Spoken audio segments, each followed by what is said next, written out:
오늘은 의미 없는 고난은 없다라는 제목으로 우리 하나님 말씀을 보고자 합니다. 우리는 최근에 요셉의 일생을 살펴보고 있습니다. 우리는 요셉을 보면서 이런 생각을 갖게 됩니다. 참 요셉의 인생이 우리의 인생과 참 비슷하구나라는 생각을 갖게 됩니다. 인생이 오르막길이 있는가 하면 내리막길이 있고, 때로는 평지를 걸어가다가 다시 오르막길을 가다가 또 내리막길을 걸어가는 것이 우리의 인생이듯이, 여러 가지 굴곡진 인생을 걸어가는 요셉의 모습을 보면서 지나온 우리의 인생을 뒤돌아볼 때 참 우리의 인생과 참 비슷하구나라는 생각을 갖게 되죠. 우리는 지난 시간에 요셉이 이 세상에서 가장 명철하고 지혜 있는 사람이 될 수 있었던 비결을 우리는 살펴보았습니다. 오늘날 이 세상에는 두 부류로 사람들을 나눌 수 있습니다. 한 부류는 이 세상의 가치에 끌려가는 사람이고, 다른 한 부류는 이 세상의 가치를 부여하는 사람이죠. 여러분은 어떤 위치에 서 있다고 생각하십니까? 요셉은 애굽에 끌려가기 전에 이 세상의 가치를 추구하는 사람이었습니다. 그러나 요셉이 노예로 애굽에 팔려간 후에는 이 세상의 진정한 가치가 무엇인지를 부여하고 전하는 자의 삶으로 바뀐 것을 우리는 보게 됩니다. 자, 여러분 잘 생각해 보셔야 됩니다. 지금 우리가 살고 있는 이 세상이 어디를 향해 가고 있는지, 지금 어디쯤 와 있는지, 무엇을 추구하며 살아야 하는지, 지금 이 세상에서 일어나고 있는 일들이 무엇을 보여주고 있는지를 우리는 정확하게 분석해야 되고 명철함을 갖고 우리가 살아가야 된다라는 거죠.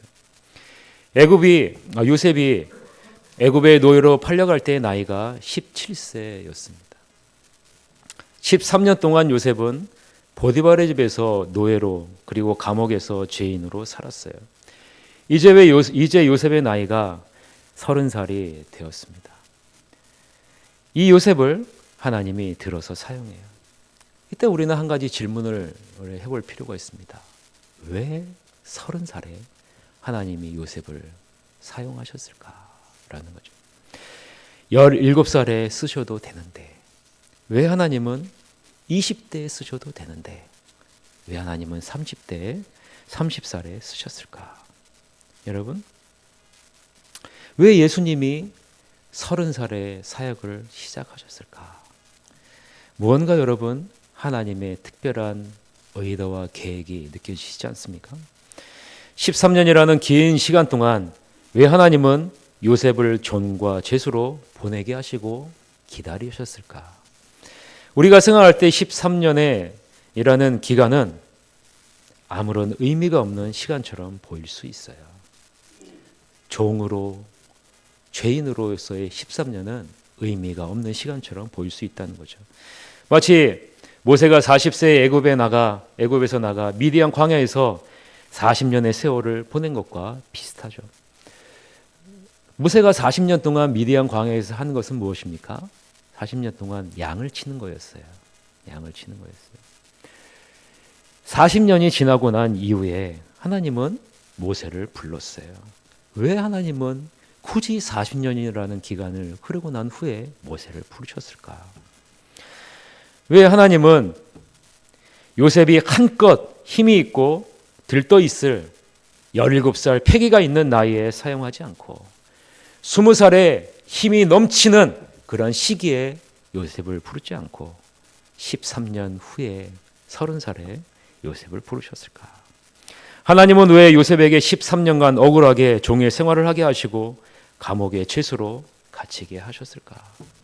13년이라는 시간이 여러분의 눈에 보기에는 어떤 시간으로 보이십니까? 제 눈에는 허송세월을 보낸 것처럼 보여요. 여러분에게도 이런 시간이 있지는 않습니까?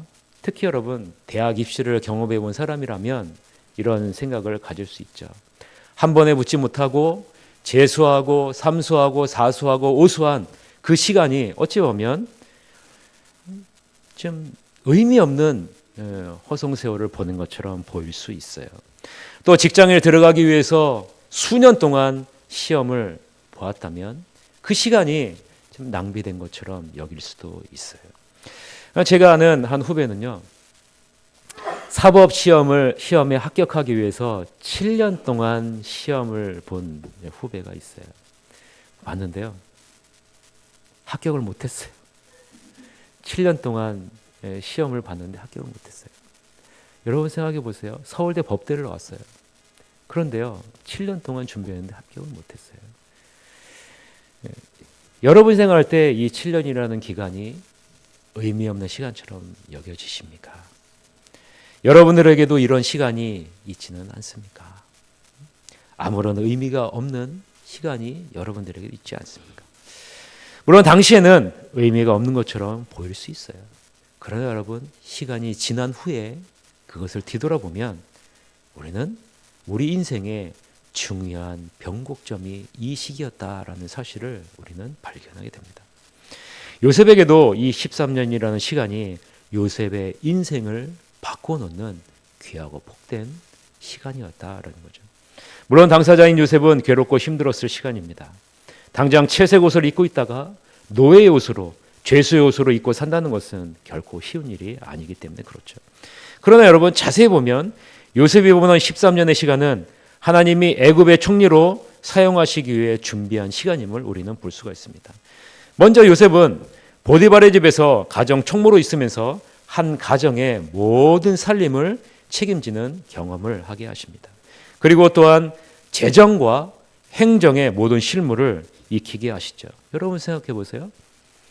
이제 요셉은 애굽의 총리가 되어서 가장 큰 집을 책임져야 돼요. 모든 집안의 살림을 책임져야 되고 재정과 행정을 책임져야 되는데, 실무를 책임져야 되는데, 이것을 경험하기 전에 하나님은 보디발의 집의 모든 것을 책임지고 경험하게 하셨다라는 거죠. 모든 살림을 책임지게 하고 재정과 행정과 실무를 책임지게 하신 것이죠. 창세기 39장 4절에서부터 5절에 그런 내용이 나오죠. 우리 다 같이 한번 읽어봅시다. 창세기 49장 4절 5절 시작. 요셉이 그의 주인에게 은혜를 입어 섬김에 그가 요셉을 가정 총무로 삼고 자기의 소유를 다 그의 손에 위탁하니 그가 요셉에게 자기의 집과 그의 모든 소유물을 주관하게 한 때부터 여호와께서 요셉을 위하여 그 애굽 사람의 집에 복을 내리심으로 여호와의 복이 그의 집과 밭에 있는 모든 소유에 미친지라.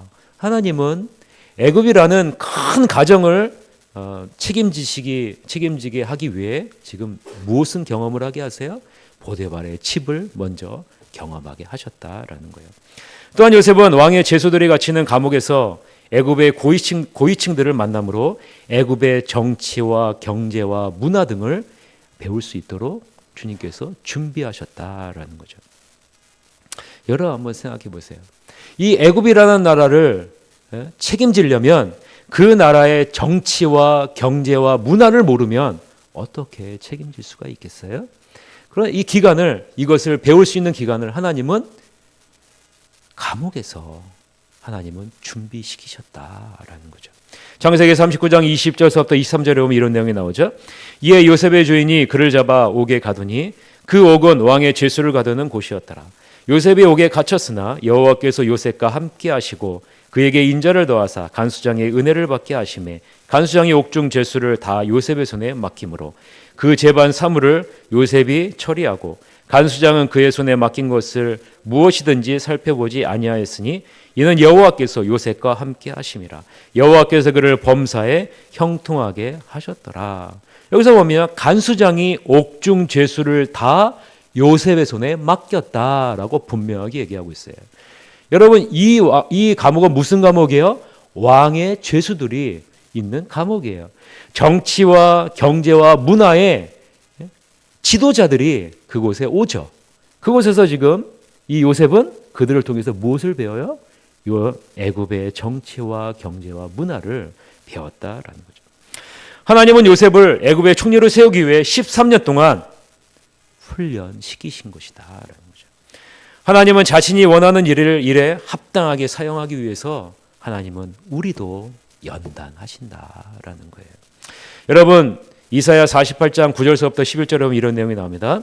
내 이름을 위하여 내가 노하기를 더디할 것이며 내 영광을 위하여 내가 참고 너를 멸절하지 아니하리라. 보라, 내가 너를 연단하였으나 은처럼 하지 아니하고 너를 고난의 풀무불에서 택하였노라. 나는 나를 위하며 나를 위하여 이를 이룰 것이라. 어찌 내 이름을 욕되게 하리요 내 영광을 다른 자에게 주지 아니하리니 라고 말씀해요. 하나님은 자신의 이름을 걸고 뭐라고 말씀하세요? 너희를 연단해서 나의 영광을 드러내겠다라고 말씀하고 있는 거예요. 하나님은 자신의 뜻을 이루기 위해서 우리를 쓰기에 합당하신 모습으로 만드시겠다라는 거죠. 그래서요, 이사야서 48장에 말하는 거예요. 이를 이룰 것이라. 나를 위하여 이를 이룰 것이라 라고 분명하게 말씀하시는 거예요. 하나님이 우리에게 주신 영광을 절대로 다른 곳에 빼앗기지 못하도록 우리를 지키시고 연단하시고 우리를 사용하시겠다라는 거죠. 반드시 그 영광이 온전히 드러나도록 우리를 인도하시겠다라는 거예요. 그래서요, 절대로 우리에게 우연이란 없습니다. 우리에게 의미 없는 시간이란 절대로 없다라는 거예요. 우리에게 의미 없는 고난이란 없다라는 것입니다. 한번 따라 보세요. 우리에게 의미 없는 시간은 없다. 여러분, 우리에게 의미 없는 시간은 없습니다. 요셉을 보세요. 요셉은 13년 동안 훈련을 통해 하나님이 사용하시기에 합당한 모습으로 준비된 것을 우리는 보게 돼요. 그래서 요셉은 30세에 애굽의 총리로 세워지게 됩니다. 이것이 창세기 41장 46절에 나오죠. 46절 보세요. 요셉이 애굽 왕 바로 앞에 설 때에 30세라. 그가 바로 앞을 떠나 애굽 땅을 순찰하니라고 말을 하죠. 우리는 여기서 다시 한번 생각해 볼 필요가 있어요. 왜 30세인가? 왜 30세인가? 여러분, 출애굽 이후에 이스라엘 자손들이 율법에 공식적으로 일을 할 수 있는 나이가 바로 30세이기 때문에 그래요. 여러분, 율법의 레위인들이 공직에 시작할 수 있는 나이가 30이고 그 공직을 마무리하는 나이가 50입니다. 이것과 연관해서 하나님은 이 요셉을 30세에 사용하시는 것입니다. 여러분, 민수기 4장 46절에서부터 49절을 한번 보세요. 우리 다 같이 한번 읽어봅시다. 민수기 4장 46절에서 49절 시작. 모세와 아론과 이스라엘 지휘관들이 레위인을 그 종족과 조상의 가문에 따라 다 계수하니 30세부터 50세까지 회막 봉사와 매는 일에 참여하여 일할 만한 모든 자 곧 그 계수된 자는 8,580명이라. 그들이 할 일과 짐을 매는 일을 따라 모세에게 계수되었을 때 여호와께서 모세에게 명령하신 대로 그들이 계수되었더라. 여러분 보세요. 여러분, 레위인이 몇 세부터 일을 시작했어요? 30세에 봉사를 시작하고 몇 세에 마무리를 했어요? 50세에 마무리를 했어요. 자, 그럼 여러분 보세요. 왜 예수님이 30세에 공생의 사역을 시작하셨을까요? 왜 예수님이 29년 동안 기다리고 계셨을까요? 여러분, 예수님이 30세에 사역을 시작하신 이유가 바로 여기에 있는 것입니다. 하나님은 요셉을 30세에 애굽의 총리로 세우세요. 여러분, 애굽의 총리가 된 요셉의 모습을 상상해 보셨습니까? 한번 상상해 보세요. 여러분이 요셉이라면 13년 동안 종으로 노예로 감옥에 있다가 13년 만에 여러분이 온 나라를 다스리는 애굽의 총리가 되었어요. 실질적인 권세를 가진 자이죠. 부와 명예와 권력 모든 것을 다 얻게 되었습니다. 여러분이 요셉의 모습이라면 어떻게 하겠습니까? 아마 저라면 13년 동안 고생했으니 이제 편안하게 살 것 같습니다. 지혜 많은 안락하고 풍요로운 삶을 누리면서 살 것 같아요.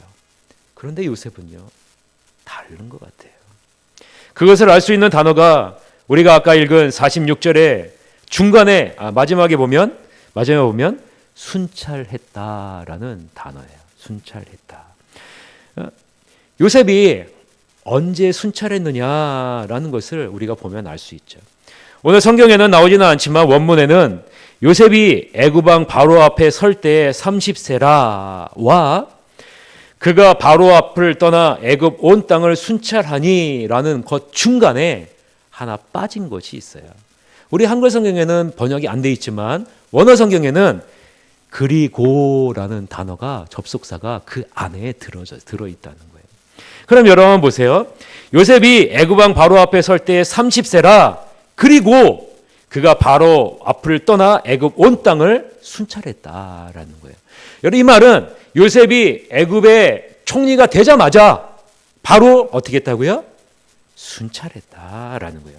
요셉은 그 자리에 앉아서 그 특권을 누린 것이 아니라 온 애굽 땅을 직접 다니면서 애굽 땅을 돌봤다라는 거죠.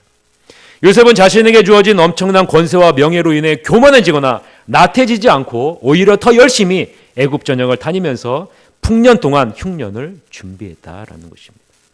요셉이 이렇게 하나님과 사람 앞에서 성실할 수 있었던 비결이 무엇일까요? 저는 13년이 이 요셉이 하나님과 사람 앞에서 이렇게 성실하게 할 수 있는 비결이었다라고 생각합니다. 13년의 연단 과정을 통해서 요셉은 하나님이 이 세상의 모든 것을 주장하시는 분이심을 확실히 알게 된 것이죠. 그래서 요셉은 하나님이 자신을 통해서 하시고자 하시는 일이 무엇인지를 정확하게 알고 하나님 앞에 하나님과 동행하는 자신의 모습을 바라보면서 매 순간 최선을 다한 거예요. 사랑하는 성도 여러분, 우리에게도 이것이 필요합니다. 하나님이 우리를 통해서 하시고자 하시는 일이 분명히 있기 때문에 그렇습니다. 하나님은 이것을 위해 우리를 준비시키시고 예정된 그날이 이르면 우리를 반드시 세울 것이기 때문에 그렇습니다. 그때 우리는 요셉과 같이 자신을 드러내는 것이 아니라 하나님 앞에서 하나님의 뜻을 위해 최선을 다하는 삶을 살아야 돼요. 명철하고 지혜로운 사람은 하나님이 하시는 일을 정확하게 아는 사람입니다. 이 세상의 지혜로운 사람은 이 세상의 흐름을 정확하게 파악해서 어떻게 합니까? 투자하잖아요. 투자는. 반대로 하나님의 말씀을 통해 얻는 지혜는요, 이 세상을 통해 하나님이 하시고자 하는 일이 무엇인지를 분명하게 아는 사람이다라는 거예요. 그러므로 우리는 준비해야 돼요. 지금도 하나님이 마지막 때를 향해 일하시고 계시기 때문에 그렇습니다. 오늘 보면 47절에서부터 49절 한번 보세요. 요셉의 말대로 정확히 7해 풍년이 이루어지는 것을 우리는 보게 됩니다. 47절 49절을 보면요, 7해 풍년에 토지 소출이 심히 많은지라 요셉의 애굽 땅에 있는 그 7년 곡물을 거두어 각 성에 저장하되 각 성읍 주위의 밭의 곡물을 그 성읍 중에 쌓아두매 쌓아둔 곡식이 바다 모래같이 힘이 많아 세기를 그쳤으니 그 수가 한이 없음이었더라 라고 얘기를 해요. 애굽에 임한 풍년이 얼마나 대단한지 요셉이 바로에게 제안한 것과 같이 5분의 1만 저장해도 남은 흉년을 대비할 수 있을 만큼 어마어마한 풍년을 하나님께서 주셨다라는 거예요. 5분의 1만 저장한 그 양이 무엇과 같다고요? 바다의 모래같이 힘이 많게 되었다라고 말씀합니다. 여기서 우리는 하나님의 깊으신 사랑을 느낄 수 있죠. 왜 이렇게 하실까? 하나님이 바로 기근을 주실 수도 있는데 왜 풍년을 주시고 기근을 주셨을까? 하나님이 주시는 고난의 목적은 고통에만 있지 않다라는 것을 보여주기 위함입니다. 하나님은 미리 우리를 구해줄 준비를 하시고 고난을 주신다라는 거죠. 마치 우리가 감당할 시험 외에는 우리에게 주시지 않는다라는 그런 예수님의 말씀과 같죠. 여러분, 이 깊은 하나님의 뜻과 사랑을 우리는 얼마나 알고 있을까요? 그 너비와 깊이와 높이와 길이를 우리는 얼마나 알 수 있을까요? 에베소서 3장 18절에서 19절은 이것을 고백하잖아요. 우리 다 같이 한번 읽어봅시다. 시작. 능히 모든 성도와 함께 지식에 넘치는 그리스도의 사랑을 알고 그 너비와 길이와 높이와 깊이가 어떠함을 깨달아 하나님의 모든 충만하신 것으로 너희에게 충만하게 하시기를 구하노라. 그리스도의 사랑은 그 너비와 길이와 높이와 깊이가 우리가 상상할 수 없을 만큼의 수준이다라는 것이죠. 여러분, 우리에게 일어나는 모든 일을 우리는 이해할 수 없어요. 왜 하나님이 이러한 일을 나에게 주셨을까? 왜 하나님이 이러한 환경 가운데 나를 두셨을까? 왜 하나님이 이러한 사람을 만나게 하셨을까? 우리는 그 하나님의 기쁘신 뜻을 다 이해할 수 없어요. 그러나 시간이 지나서 돌아보면 하나님이 이래서 이러셨구나 라는 것을 우리는 깨닫게 되죠. 사랑하는 성도 여러분, 요셉은 자신이 깨달은 것을요, 사랑하는 이 두 아들의 이름을 통해서 고백해요. 자신이 깨달은 그 신앙을 자기 자신이 하는 두 아들의 이름을 통해서 고백을 합니다. 50절에서부터 52절을 보세요. 흉년이 들기 전에 요셉에게 두 아들이 나되 곧 오네 제사장 보디베라의 딸 아스낫이 그에게서 낳은지라. 요셉이 그의 장남의 이름을 므낫세라 하였으니 하나님이 내게 내 모든 고난과 내 아버지의 온 집 일을 잊어버리게 하셨다 하며 차남의 이름을 에브라임이라 하였으니 하나님이 나를 내가 수고한 땅에서 번성하게 하셨다 함이었더라 라고 말하죠. 여러분, 므낫세의 뜻은요, 잊게 한다라는 거예요. 므낫세는 잊게 하는 자라는 뜻이에요. 즉 요셉이 자신에게 여태까지 겪었던 고난과 과거 가나안 집에서 당했던 모든 핍박을 잊게 하시는 하나님이시다라는 거죠. 그래서요, 이 요셉은 첫째 아들 므낫세를 므낫세라고 지은 거예요. 내 모든 과거를 잊게 하시는 하나님을 나는 기억하겠습니다라는 거죠. 그래서 므낫세라고 지었어요. 이 므낫세가 과거에 초점이 맞춰져 있다면 둘째 아들 에브라임은 현재에 초점이 맞춰져 있습니다. 이 에브라임의 뜻은 열매를 맺게 해 주신다라는 뜻이에요. 애굽 땅에서 자신을 보존하시고 복 주시는 하나님의 사랑을 아들의 이름을 통해서 이 요셉이 고백을 하고 있는 것이죠. 요셉은 과거의 고난을 극복하게 하신 하나님을 잊지 않을 뿐 아니라 현재 하나님이 베풀어 주신 은혜에 감사하는 그 마음을 잊지 않겠습니다라는 그러한 신앙을 아들의 이름을 통해서 고백을 하고 있는 거예요. 과거를 잊게 하시는 분도 하나님이시고 현재에 축복해 주시는 분도 하나님이시고 앞으로도 이끌어 주시는 분도 하나님이시다라는 이 신앙을 요셉이 갖고 있었다라는 거예요. 이런 마음으로 하루하루를 살아가고 있는 것이죠. 이러한 요셉의 신앙이 언제 만들어졌을까요? 여러분, 언제 만들어졌을까요? 저는 13년 동안 이 요셉의 신앙이 만들어졌다고 생각합니다. 이러한 요셉의 신앙을 더욱더 강하게 증거하는 단어가 있어요. 그 단어가 52절에 나오는 수고한 땅이라는 단어입니다. 여러분 52절을 한번 보세요. 52절을 다 같이 한번 읽어봅시다. 시작. 차남의 이름을 에브라임이라 하였으니 하나님이 나를 내가 수고한 땅에서 번성하게 하셨다 함이었더라. 여기서 여러분 수고한 땅이라는 것에 여러분 볼펜이 있으면 밑줄을 치세요. 동그라미를 쳐서 여러분 별 표시를 하세요. 여러분 이 단어가 굉장히 중요한 단어이기 때문에 그래요. 요셉의 전체 신앙을 보여주는 단어가 바로 이 수고한 땅이라는 단어이기 때문에 그렇습니다. 수고한 땅이라는 단어의 원어적인 의미는 무슨 의미냐면 고통의 땅이라는 의미예요. 고통의 땅. 여러분 요셉은 지금 성공해서 최고의 자리에 앉아 있어요. 이 세상의 모든 부귀와 영화를 누리고 있고 모든 향락을 누리고 있어요. 어디에서요? 애굽에서 누리고 있어요. 애굽에서 누리고 있어요. 그러면 애굽은 요셉에게 축복의 땅이고 번성의 땅이고 놀라운 땅이 되어야 되는데 이 요셉은 이 땅을 무엇이라고 고백하고 있냐면 이 땅을 고통의 땅이라고 고백을 하고 있는 거예요. 고통의 땅이라고 고백하는 거예요. 왜 요셉이 자기가 있는 이 애굽을 고통의 땅이라고 고백하고 있을까요? 감옥에 있을 때 고통의 땅이라고 얘기하면 이해가 되죠. 종으로 있을 때 고통의 땅이라고 하면 이해가 되죠.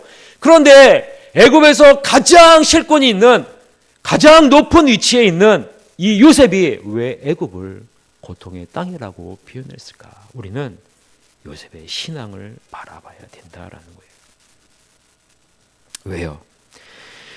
애굽은 요셉이 영원히 거할 도성이 아니기 때문에 그런 거예요.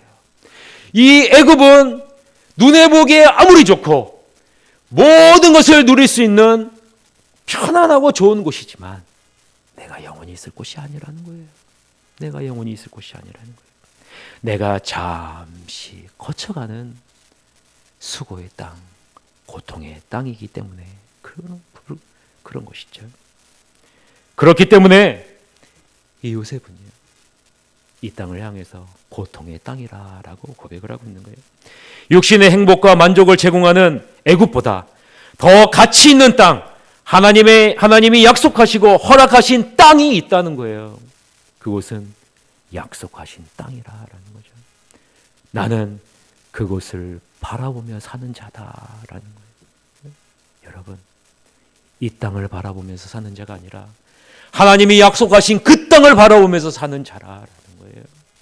그렇기 때문에 내가 살고 있는 이 땅은 잠시 거쳐가는 고통의 땅이다라고 고백하고 있는 거예요.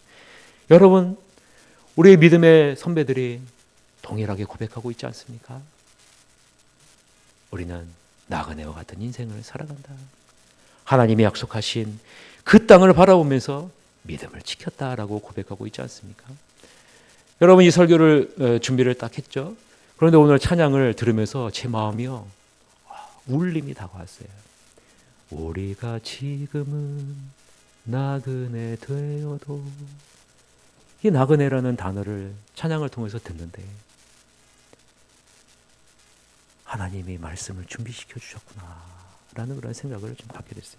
여러분, 히브리서 11장 13절에서 16절 한번 보세요. 우리 믿음의 선조들이 어떤 삶을 살았는지.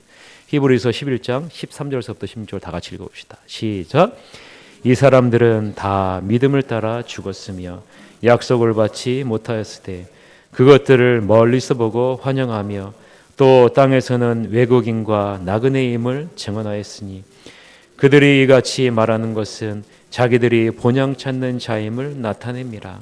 그들이 나온 바 본향을 생각하였더라면 돌아갈 기회가 있었으려니와 그들이 이제 더 나은 본향을 사모하니 곧 하늘에 있는 것이라. 이러므로 하나님이 그들의 하나님이라 일컬음 받으심을 부끄러워하지 아니하시고 그들을 위하여 한 성을 예비하셨느니라. 아멘. 여러분, 본향을 바라보는 자는요, 하나님이 그들의 하나님이라 일컬음 받으심을 부끄러워하지 않으신대요. 이 땅에 안주하고 이 땅을 바라보면서 사는 자는요, 하나님이 뭐라고 말씀하시는지 아세요? 나는 너를 모른다. 나는 너를 모른다. 그러나 여러분, 하늘의 본향을 바라보면서 나그네 인생을 사는 자는요, 하나님 말씀하시는 거예요. 내가 너의 하나님이야. 내가 너의 하나님이야 라고 말씀합니다. 사랑하는 성도 여러분, 우리가 살고 있는 이 세상은 우리가 잠시 수고하는 땅임을 잊지 마십시오. 이 세상에 안주하시면 안 됩니다. 이 세상이 추구하는 가치에 끌려가시면 안 됩니다. 진정한 가치를 전하는 삶을 살으셔야 돼요. 약속의 땅에 가치를 두고 그 약속의 땅에 가치를 전하는 삶을 여러분들이 사셔야 된다라는 것입니다. 요셉은 자신이 애굽의 총리 아래에 있었지만 이 사실을 잊지 않았어요. 요셉이 무엇이 요셉의 신앙을 이렇게 견고하게 했을까요? 그것은 의미 없는 시간처럼 보이는 13년의 시간 동안 요셉을 이렇게 견고한 신앙으로 하나님이 만들어 주신 것이다 라는 거예요. 여러분, 다시 한번 여러분 마음속에 새겨두시길 바랍니다. 우리에게 의미 없는 시간은 없습니다. 절대로 없어요. 우리에게 의미 없는 고난은 절대로 없습니다. 절대로 없어요. 모든 것이 다 하나님의 계획 가운데 있다라는 것입니다. 7해 풍년이 지나고 7해 흉년이 시작해요. 누구의 말과 같습니까? 요셉의 말과 같이 정확하게 7해 풍년이 있고 끝나자 7해 흉년이 일어나게 돼요. 창세기 41장 53절 54절을 보세요. 애굽 땅의 7해 풍년이 그치고 요셉의 말과 같이 7해 흉년이 들기 시작하며 각국에는 기근이 있으나 애굽 온 땅에는 먹을 것이 있더니. 여러분 보세요. 애굽 땅의 7해 풍년이 그치고 그 다음에 뭐예요? 누구의 말과 같이요? 요셉의 말과 같이. 여러분, 하나님이 말씀하신 것은 반드시 이루어집니다. 여러분 이것을 믿으셔야 돼요. 이 자리에 앉아있는 이유가 무엇입니까? 주님은 반드시 다시 오시기 때문에 그래요. 예? 여러분 우리는 이것을 알고 있기 때문에 여러분 이 시간에 우리는 이 자리에 와서 말씀을 붙잡고 하나님 앞에 예배를 드리는 것입니다. 이 하나님의 뜻을 누구를 통해서 이루세요? 하나님의 사람을 통해서 이루세요. 풍년이 오는 것도 흉년이 오는 것도 눈에는 보이지 않아요, 여러분. 여러분 내년에 우리나라가 풍년이 올까요? 흉년이 올까요? 이것을 알면 여러분이 하나님이죠. 여러분이 하는 사업이 내년에 대박이 될까요? 쪽박을 찰까요? 이것을 알면 여러분이 하나님이죠. 여러분이 만약에 다음 주에 당첨되는 로또 복권 당첨 번호를 알고 있다고 생각하면 여러분 어떻게 하시겠어요? 이 자리에 앉아 있을까요? 당장 로또 복권 사러 가죠, 여러분. 가죠. 여러분 몰라요? 흉년이 오는 것도요. 풍년이 오는 것도 우리는 몰라요, 여러분. 내년에 여러분 태풍이 몇 개 올지 여러분 아십니까? 몰라요. 몰라요, 여러분. 그러나 여러분 중요한 것은 있어요. 하나님이 말씀하신 대로 분명하게 이루어진다라는 사실입니다. 하나님이 말씀하신 것은 반드시 이루어진다라는 사실입니다. 주님이 말씀하신 대로 주님은 분명히 다시 오세요. 곧 오십니다, 여러분. 그때와 시는 알지 못하지만 곧 오신다라는 거예요. 그래서 여러분 우리는 어떻게 해야 돼요? 준비해야 돼요. 준비해야 돼요. 요셉의 말과 같이 그대로 이루어지는 것을 본 애굽 왕과 애굽 백성들은 어떤 마음을 느꼈을까요? 여러분이 만약에 애굽 백성 중에 한 명이었다면, 여러분이 만약에 바로 왕이었다면, 요셉이 말한 대로 7년 풍년이 있고 요셉이 말한 대로 7년 흉년이 일어나는 모습을 보면서 여러분 어떤 마음이 들었을 것 같아요? 여러분 같으면? 저는 이 말씀을 보면서 바로의 모습이 궁금해요. 바로의 반응이 궁금하고요. 애굽의 반응이 궁금했습니다. 이 바로의 반응을 알 수 있는 한 구절이 있는데 그것이 바로 55절 말씀이에요. 55절 말씀 우리가 다 같이 한번 읽어봅시다. 시작. 애굽 온 땅이 굶주림에 백성이 바로에게 부르짖어 양식을 구하는지라. 바로가 애굽 모든 백성에게 이르되 요셉에게 가서 그가 너희에게 이르는 대로 하라 하니라. 여러분 바로가요 양식이 없어서 죽어가는 백성들이 바로에게 와서 가는 거예요. 우리를 살려주십시오. 우리에게 먹을 양식을 주십시오. 이 양식이 없으면 우리는 죽습니다. 라고 이 바로 앞에 수많은 애굽 백성들이 달려왔어요. 그때요 이 바로는 말합니다. 요셉에게 가라. 그가 너희에게 이르는 대로 하면 너희는 산다. 요셉에게 가라. 그가 너희에게 이르는 대로 하면 너희는 살 것이다. 여러분 요셉에게 가면 산대요. 자기가 죽어가는지도 몰라요. 앞으로 이런 어려움이 닥칠지도 몰랐어요. 이제 곧 죽음을 앞두고 있어요. 근데 바로가 뭐라는지 아세요? 야 요셉에게 가. 그러면 살아. 그러면 살아.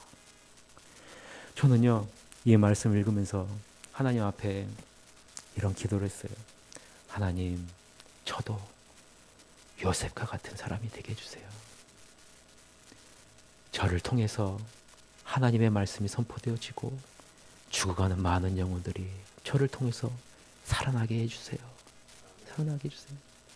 그러면서 저는 한편으로는 여러분들을 위해서 기도했어요. 하나님 우리 새하늘교회 성도들이 요셉과 같은 사람이 되어지기를 소망합니다. 언제 죽을지 모르고 살아가고 있는 이 세상 사람들이 우리 새하늘교회 성도들을 통해서 살아나게 해주시옵소서. 저는 이게 소원이에요. 여러분이 만나는 사람마다 여러분을 만남으로써 살아나는 놀라운 은혜가 있기를 간절히 바랍니다. 저는 이것이 소원이에요. 소원이에요. 저는 요셉이 부러워요. 요셉이 부러워요. 여러분 요셉이 부러우세요? 요셉은요 감옥에 있었어요. 여러분 노예로 있었어요. 그것은 부럽지 않죠. 그렇게 살기 싫죠. 그러나 여러분, 그런 과정을 통해서 요셉은요, 죽어가는 사람을 살릴 수 있는 그런 자로 거듭난 거예요. 여러분에게 가면 절망에 허덕이던 자가 희망을 발견하게 되기를 소망합니다. 여러분에게 가면 여러분이 시키는 대로 하면 살 수 있는 길이 보이는 여러분이 되기를 바랍니다. 여러분에게 가면 희망이 생기는 사람이 되었으면 좋겠어요. 저는 새하늘교회가 이런 교회가 됐으면 좋겠습니다. 새하늘교회 가면 살 수 있어. 새하늘교회 가면 살아. 새하늘교회 가면 희망이 생겨. 새하늘교회 가면 하나님의 사랑을 느낄 수 있어. 새하늘교회 가면 진정한 축복이 무엇인지를 알아. 저는 새하늘교회가 이런 교회가 됐으면 좋겠어요. 그리고 새하늘교회 성도님들이 이런 성도님이 됐으면 좋겠습니다. 여러분, 애굽 사람만 그랬을까요? 애굽 사람만요? 아니요. 여러분, 온 세상에 있는 사람들이 다 요셉에게 왔어요. 여러분, 애굽 사람만 온 것이 아니에요. 오늘 보면 56절에서부터 57절을 다 같이 읽어봅시다. 56절 57절 시작. 기근이 있음에 백성에게 발세 그 땅에 기근이 심한 양식을 사려고 애굽으로 돌아와 요셉에게 이르렀으니 기근이 온 세상에 심함이었더라. 여러분, 애굽 사람들만 요셉에 여러분 살려고 요셉에 온 게 아니에요. 어떻게 해요? 기근이 온 세상에 오니 온 세상에 있는 사람들이 살려면 누구한테 와야 돼요? 살려면 요셉한테 와야 돼요. 여러분, 살려면 요셉한테 와야 되는 부분을 이렇게 들으면서 어떤 마음이 드셨어요? 누가 여러분 떠오르셨어요? 예수님이 떠오르셨잖아요. 이 세상의 모든 사람들은 아무 대책 없이 마지막 때를 맞이하게 될 거예요. 그 마지막 때에 이 사람들은 어떻게 해요? 예수님을 만나지 않은 사람들은 다 영원한 죽음을 맞이할 수밖에 없어요. 예수님을 믿지 않으면 영원한 멸망의 심판을 받을 수밖에 없기 때문에 그래요. 예상치 못한 때 그 일이 이루어집니다. 새하늘교회와 새하늘교회 성도님들이 이것을 전하셔야 돼요. 지금 죽어가는 많은 사람들을 향해 나를 통해서 예수님을 만나세요. 그러면 살아납니다. 아무쪼록 여러분이 요셉과 같은 성도님들이 되셨으면 좋겠습니다. 여러분에게 가면 살아나는 그 은혜가 있었으면 좋겠어요. 새하늘교회 오면 희망이 있었으면 좋겠습니다. 그렇게 되려면 우리도 요셉과 같은 하나님에게 집중할 수 있는 시간이 필요해요. 다가오는 2020년 여러분은 무엇을 계획하고 계십니까? 저는 우리 새하늘교회가 하나님께 집중할 수 있는 시간을 가졌으면 좋겠습니다. 그래서요, 요셉과 같이 준비되어져 있는 우리 성도님들이 됐으면 좋겠어요. 하나님이 여러분에게 굶주리고 죽어가는 사람들을 보내주실 거예요. 그때요, 여러분을 딱 만나면 어떻게 해야 돼요? 여러분을 통해서 살아나야 돼요. 그 영혼들이 살아나야 되는 거예요. 하나님은 이를 위해서 여러분들을 부르셨다라는 거죠. 우리 내년에는 더 말씀에 집중하고 더 기도하고 더 하나님의 관계에 집중해서 요셉과 같이 살리는 하나님의 능력을 여러분이 다 가지시게 되기를 주님의 이름으로 간절히 축원합니다. 우리 이 시간에 내 삶은 주의 것이라는 찬양을 했으면 좋겠습니다. 여러분의 삶은 누구의 것입니까? 주님의 것입니다. 주님께서 주님의 선하신 뜻을 이루실 거예요. 찬양하면서 우리가 주님 앞에 간절히 기도할 시간 갖도록. 주님 내 길을 잘 아시고 내 걸음 아시네. 어둠에서 빛을 내시는 그분을 믿네. 무엇으로 주를 섬길지 어디로 가야 할지 헤매이는 나를 아시고 길을 여시네. 내 삶은 주의 것, 내 삶은 주의 것, 온전한 신뢰를 주께 드리네. 보이지 않아도 믿음으로 걷네. 주 영광 바라보며 주만 따르네. 주님 내 길을 잘 아시고, 주님 내 길을 잘 아시고 내 걸음 아시네. 어둠에서 빛을 내시는 그분을 믿네. 무엇으로 주를 섬길지 어디로 가야 할지 헤매이는 나를 아시고 길을 여시네. 내 삶은 주의 것, 내 삶은 주의 것, 온전한 신뢰를 주께 드리네. 보이지 않아도 믿음으로 걷네. 주 영광 바라보며 주만 따르네. 좁은 길을 따르라 승리의 주님, 좁은 길을 따르라 승리의 주. 영원한 생명 되시네. 고난 중에 순종을 배워가며, 고난 중에 순종을 배워가며 너의 모든 삶 맡겨드리라. 좁은 길을 따르라 승리의 주, 좁은 길을 따르라 승리의 주. 영원한 생명 되시네. 고난 중에 순종을 배웁니다. 고난 중에 순종을 배워가며 너의 모든 삶 맡겨드리라. 내 삶은 주의 것, 내 삶은 주의 것, 온전한 신뢰를 주께 드리네. 보이지 않아도 믿음으로 걷네. 주 영광 바라보며 주만 따르네. 내 삶은 주의 것, 삶은 주의 것, 내 삶은 주의 것, 온전한 신뢰를 주께 드리네. 보이지 않아도 믿음으로 걷네.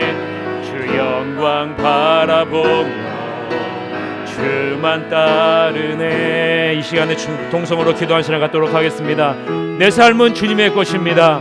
아버지 하나님, 고난을 통해서 순종과 믿음을 아버지 하나님 배웠듯이 우리도 아버지 하나님 의미 없는 고난은 우리에게 없음을 이 시간에 고백합니다. 의미 없는 시간은 없음을 고백합니다. 우리도 요셉과 같이 아버지 하나님 연단되어서 아버지 하나님 우리가 하나님의 생명을 전하는 자가 될 수 있도록 인도해 주시옵소서. 아버지 하나님의 약속의 땅을 바라보면서 살아가는 자가 될 수 있도록 이끌어 주시옵소서. 우리 새하늘교회가 이런 교회가 될 수 있도록 이끌어 주시옵소서라고 우리가 동성으로 기도한 시간 갖도록 하겠습니다. 기도하시겠습니다.